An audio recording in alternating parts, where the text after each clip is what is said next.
നമസ്കാരം. നമ്മളിന്ന് ചർച്ച ചെയ്യുന്നത് ഫോട്ടോഷോപ്പിൽ സിമ്പിളായി ലെയർ മാസ്കിംഗ് ചെയ്യുന്ന രീതികളെക്കുറിച്ചാണ്. ഇത് ഫോട്ടോഷോപ്പ് പഠിക്കുന്ന അല്ലെങ്കിൽ ബിഗിനേഴ്സ് ആയിട്ടുള്ള ആളുകൾക്ക് വേണ്ടിയുള്ളതാണ്. കൂടുതലായി ഫോട്ടോഷോപ്പ് അറിയാവുന്നവർക്ക് ഇത് വളരെ സിമ്പിൾ ആയിട്ടുള്ള കാര്യമായിരിക്കാം.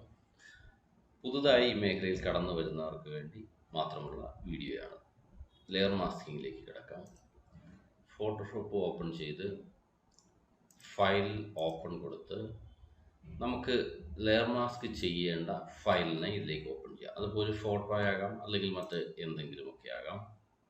ഞാനിവിടെ ഓപ്പൺ ചെയ്യുന്നത് ഒരു ഹൗസ് ബോട്ടിൻ്റെ ഫോട്ടോ ഇവിടെ സേവ് ചെയ്ത് വെച്ചിട്ടുണ്ട്. അതിനെയാണ് എടുക്കുന്നത്.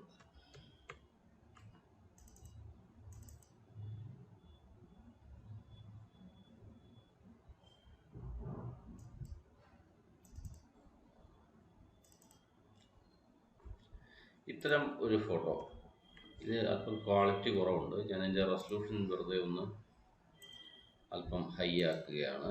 300 റെസൊല്യൂഷൻ ആക്കി കൊടുക്കുകയാണ്. അപ്പോൾ അത് കുറച്ചുകൂടെ ഫോട്ടോ വലുതായിരിക്കും. ഇതിനെ നമ്മൾ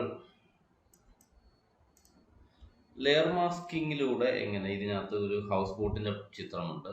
അതിൻ്റെ പശ്ചാത്തലത്തിൽ തെങ്ങിൻ്റെയും മറ്റും തെങ്ങിൻ തോപ്പുകളുണ്ട്, താഴെ ഒരു ജലാശയമുണ്ട്. ഇതിനെ ഡിഫ്യൂസ് ചെയ്തുകൊണ്ട് ആ ഹൗസ് ബോട്ടിനെ മാത്രം എങ്ങനെ കൂടുതലായിട്ട് മുന്നിലേക്ക് തെറിച്ച് നിൽക്കുന്ന രീതിയിൽ കൊണ്ടുവരാമെന്നുള്ളതാണ് കാണിക്കുക.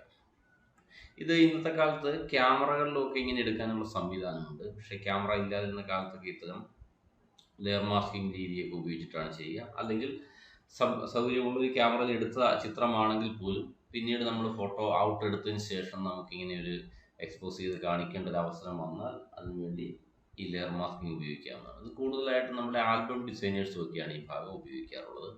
അതിനുവേണ്ടി ചെയ്യേണ്ടത്, ആദ്യം നമ്മുടെ ബാക്ക്ഗ്രൗണ്ട് ലെയർ പാലറ്റിൽ ബാക്ക്ഗ്രൗണ്ട് ഡബിൾ ക്ലിക്ക് ചെയ്തുകൊണ്ട് അതിനെ ലെയർ 0 ആക്കുക. ഇത് തൊട്ട് മുമ്പ് ഇത് ഇവിടെ ലോക്ക്ഡ് ആയിട്ട് കിടക്കുകയായിരുന്നു. ലോക്ക് കളയാൻ വേണ്ടി ആ ലോക്കിൻ്റെ സിമ്പിളിൽ ഒന്ന് ഡബിൾ ക്ലിക്ക് ചെയ്യുക. ഓക്കെ കൊടുക്കുമ്പോൾ അത് ലെയർ 0 ആയി മാറും.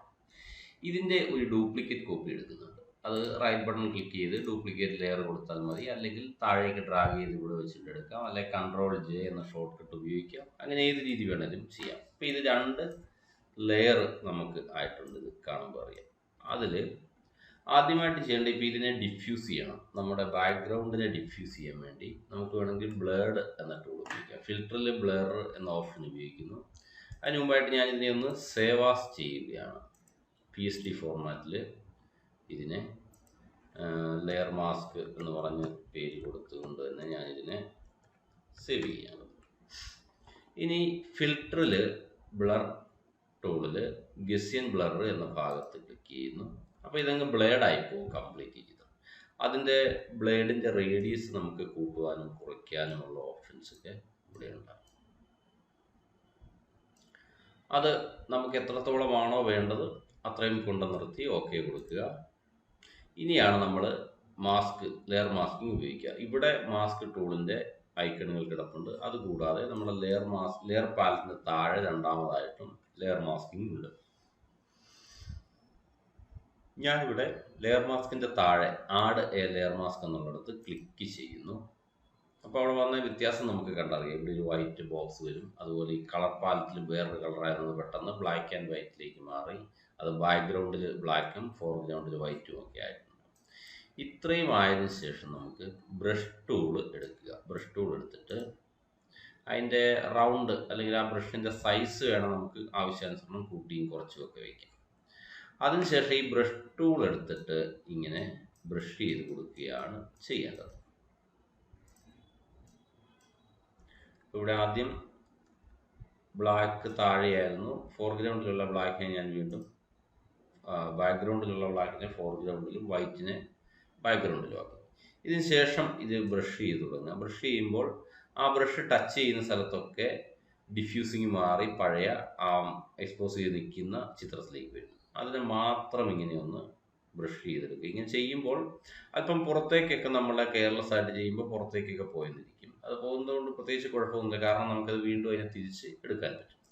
തിരിച്ചെടുക്കാൻ വേണ്ടി ചെയ്യേണ്ടത്, ഇവിടെ വന്നിട്ട് വീണ്ടും ഈ ബാക്ക്ഗ്രൗണ്ട് കളറിനെ ഫോർഗ്രൗണ്ടിൽ കൊണ്ടുവരിക. അതിവിടെ ഒന്ന് ഈ നോഡിൽ ക്ലിക്ക് ചെയ്താൽ മതി. അല്ലെങ്കിൽ എക്സ് എന്ന നമ്മുടെ ഷോർട്ട് കട്ട് പ്രസ് ചെയ്താൽ മതിയാവും.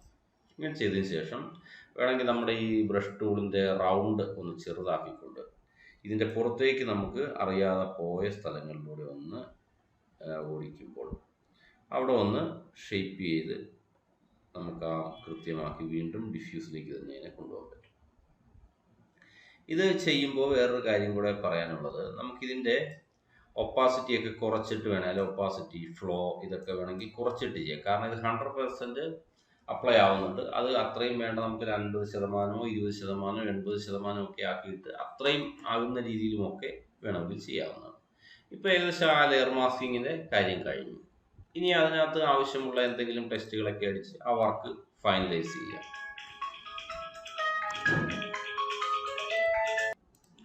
ഇവിടെ ഞാനിപ്പം ഇതിൻ്റെ പേര് വേണം നമുക്ക് എന്തെങ്കിലും കൊടുത്ത് അതിൻ്റെ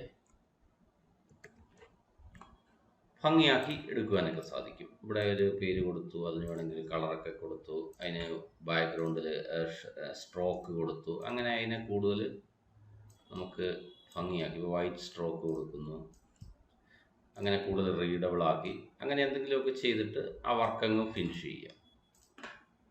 അങ്ങനെയാണ് ലെയർ മാസ്കിൻ്റെ ഒരു രീതി ഉപയോഗിക്കുക. ഇനി ലെയർ മാസ്കിങ്ങിൻ്റെ മറ്റൊരു രീതി കൂടി പറയാം. അപ്പോൾ നമ്മൾ ഒരു പിക്ചർ ഓപ്പൺ ചെയ്യുക, നമ്മൾ ഏതെങ്കിലും ഒരാളുടെ ചിത്രമോ അല്ലെങ്കിൽ അതുപോലെ എന്തെങ്കിലും ആകട്ടെ, നമ്മളൊരു ചിത്രം എടുത്തു കഴിയുമ്പോൾ നമ്മൾ പലപ്പോഴും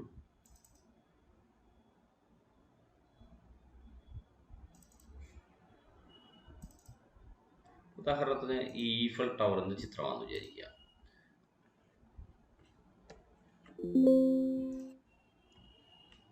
കുറച്ചുകൂടെ പെട്ടെന്ന് കിട്ടിയാവുന്ന ചിത്രം എടുക്കുക, നമ്മുടെ സമയം ലാഭിക്കുന്നതിന് വേണ്ടി.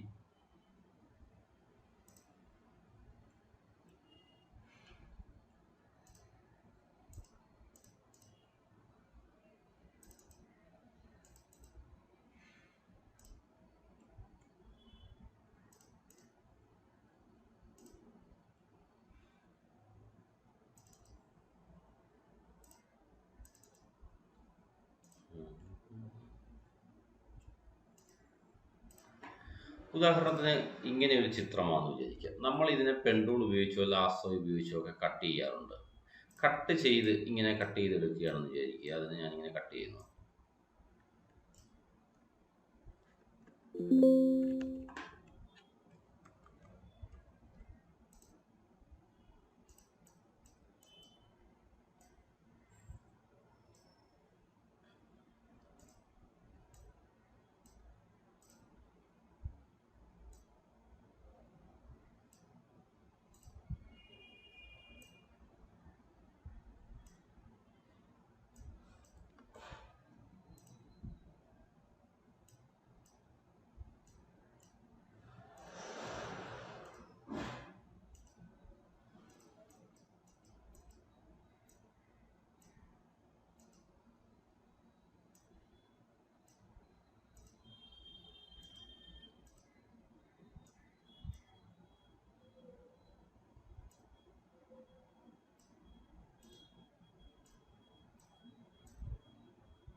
കട്ട് ചെയ്യാൻ വേണ്ടി നമ്മൾ അതിൻ്റെ പാത്ത് ക്രിയേറ്റ് ചെയ്തു, റൈറ്റ് ക്ലിക്ക് ചെയ്തു, മേക്ക് സെലക്ഷൻ കൊടുത്തു, അതിൻ്റെ ഫെദർ റേഡിയസ് 2 ഒക്കെ കൊടുത്തതിന് ശേഷം ഓക്കെ കൊടുക്കുന്നു.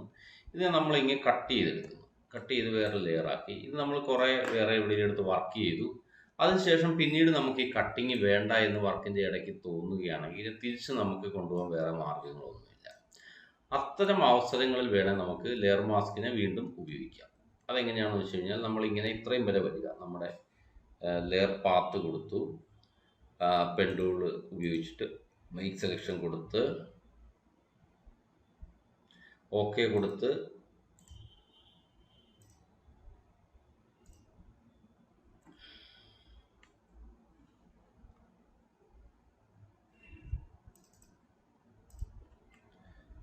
അതിന് മുമ്പായി നമ്മൾ കട്ട് ചെയ്തെടുക്കുന്നതിന് മുമ്പായിട്ട് ലെയർ മാസ്ക് അപ്ലൈ ചെയ്യുക.